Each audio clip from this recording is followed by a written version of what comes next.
My name is John Fahy. I'm the Professor of Marketing at the University of Limerick, and I'm also an adjunct professor at the University of Adelaide. The focus of my work is on the whole area of marketing strategy.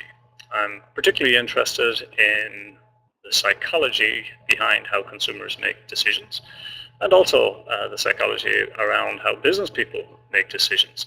I'm also interested as well in observing, monitoring, and analyzing best practice from companies right around the world. I write regularly on these topics, and you can follow my thoughts on my blog, which is on johnfahy.net. I suppose one of the most enduring questions that intrigues business people, managers, industry observers, researchers, is the whole area of organizational success. What is it that enables some companies to become successful and stay successful over a long period of time, while a lot of their counterparts struggle for different reasons, or indeed in some cases very quickly go out of business? My search for answers to these questions has taken me to take an in-depth look at the whole area of customer value. Customer value is something that's been talked about for quite a while, but it's really not all that well understood. And I'm currently in the process of writing a book called The Customer Value Proposition, which will be coming out next year. And what essentially my research has shown, and what my work with companies has shown, is that there are primarily just four forms of value that we can identify, irrespective of what type of industry we look at, what type of company we're talking about. There really are just four basic forms of customer value that companies can decide whether they want to offer or not. These four forms of value are price value, performance value, emotional value, and relational value.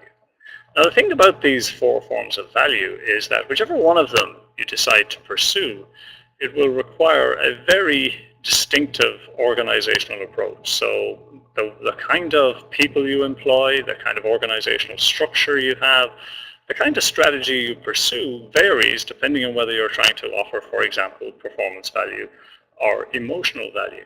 And it is these kind of detailed arrangements behind each of the four forms of value that we're finding have a big impact upon relative success levels or failure levels. So what firms need to do, I think, is to essentially decide, which one of these four forms of value they want to become a value leader in. And this is a very important point. Value leadership is really what's required, not just being good at these things, but being a market or an industry leader on these things is what it takes in order to be successful. Anything else and your chances of succeeding in the long term are significantly diminished. I joined the Irish Executives Network because I wanted a forum where I can connect with people who are involved in the practice of management and marketing on a daily basis, and also continue to be involved and to stay involved, because it's a great place in which to test out these kinds of ideas, get feedback on them, and get comments from people who are interested and intrigued by these types of questions as well.